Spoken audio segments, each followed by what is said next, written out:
Hey, long time no see. I was wondering if you were going to come back. I've been doing these chapters about what I learned on a bike ride. I like video better. I mean, I can write, but I don't want to. I want to do videos. They're more fun.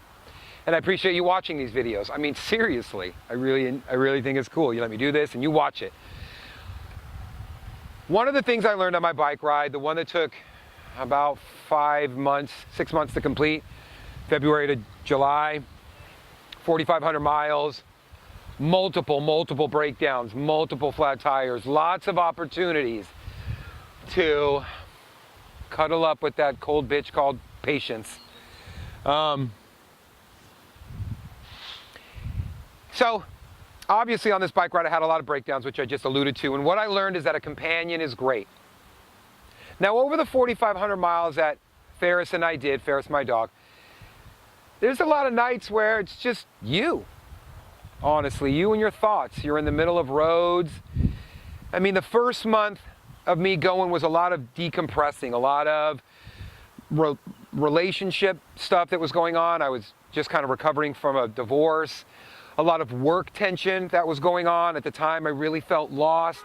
And not so much lost, but that life just had me in a holding pattern, and I wasn't getting to what I felt I needed to be doing in my heart and my soul, which was to be talking.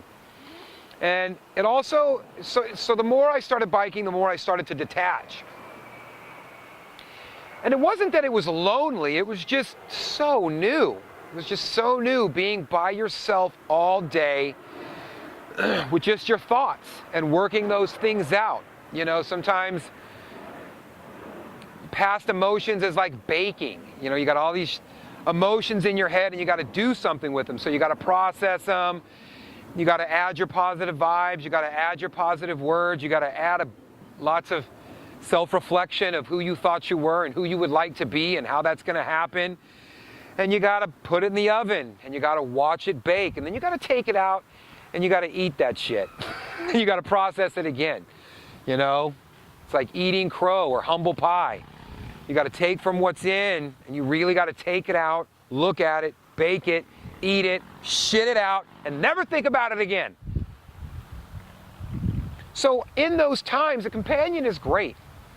And I ran into two awesome companions. The first one was my dog, Ferris. Come here. The first one was Ferris, man. I mean, when you're in the middle of nowhere and your dog is running next to you and you guys are galloping and your dog is looking at you the same way you're looking at him, like, bro, this is cool. You're one of the few dogs who have done this. I am one of the few people who have done this with a dog. I mean, we're doing something. And it makes you feel awesome to have somebody there to share that with. Somebody who can look you right back in the eyes and tell you, man, what you're doing is cool. The direction you're going is cool. How you're doing it is awesome. You're amazing. Even if I'm just somebody else who believes in you when you're not believing in yourself. It's nice waking up and your dog looks at you and he's like, hey man, can you rub my belly and then let's go run the rest of this country? Dope. But these are dogs. They're gonna love you no matter what. It was the people, these random companions that I had throughout my trip that taught me the most. One person specifically, I was coming into, I think I was still in Texas. I ran into these group of three guys. One was 75 years old, was doing his bike ride. Another guy was just retired in his 60s. He was doing the bike ride. And then there was a young cat from Sweden, I think. He came along too with his bicycle. And we're going to ride today. Awesome. But at one point, we had taken this huge diversion. And as I think I've said multiple times, my bike ride was in a mess. And today, I think 3 spokes were broken, which put your tire from going here to like here. So I had to loosen up the brakes, actually undo the brake cables altogether, and then tighten my spokes just enough to where the side of the tire wouldn't rub on the frame. That day was supposed to be a 60-mile day, turned up being into an 80-mile day in the back hills of Texas. Man, it was hard. We were coming into a town that was known for their imitation Stonehenge. Side note, you can look up the town. I don't want to. I bike there. Done.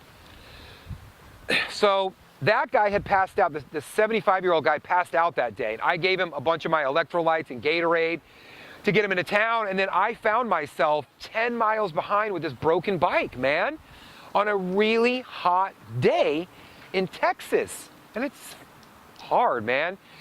And I'm breaking down. I gave all my Gatorade away. I gave a lot of my food away to this other guy, and I am hurting.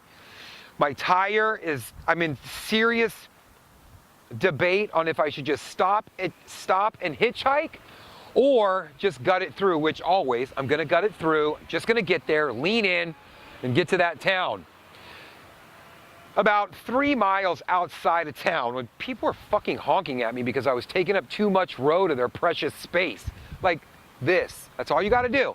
Here, wave, back in your lane, gas pedal, suffering. And this person came out of the blue and was so nice. So nice, man. They came, they gave me their Gatorade. I was walking my bike in at that point. They rode their bike in for probably another hour with me. Totally helped me out. Totally helped me out. Gave me that fucking lift that I seriously needed because I was in hardcore despair, man. It's hard out there sometimes in this world. We're so, you know, a lot of us are trying so hard to accomplish something. And we're the only one on that island. We're the one grinding it out. We're the one stuck in the heat. And while we are surrounded by people, you can be fucking so alone and need just a little boost, man. To have somebody look you in the face and be like, you're cool. What you're doing is awesome. And I'm gonna sit with you for 1 hour of my life or 15 minutes to give you that little bit of energy, to give you that little bit of support, to give you maybe just some fucking food or $1 or something along your path so that you can get where you're going. I mean, that's the reality of a companion. So many people want someone else to be their companion. Who can be my fit? Who will fit me? How can I bring in this miraculous